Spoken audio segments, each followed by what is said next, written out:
अबे यार, सुबह सुबह नेट पे एक ऐसी चीज देख ली, तुमको दिखाता हूं। क्या पीस है यार, क्या जबरदस्त चीज है यार। ये देखो, ये देखो, ये देखो, ये देखो, दिख रहा है, दिख रहा है, दिख रहा है। सारे साथ बैठ नजर आ रहे हैं। ये आदमी नजर आ रहा है।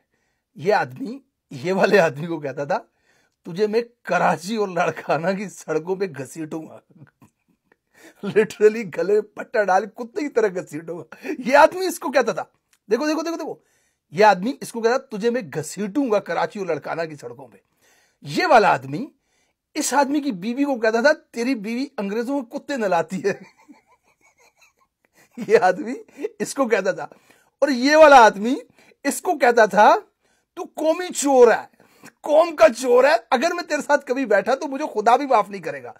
और ये वाला आदमी इसके और इसके बाप को ही नहीं मानता था। कहता तुम ज़ियाउल हक की नाजायज औलाद हो। मतलब इनका बाप ही बदल दिया था इस आदमी ने।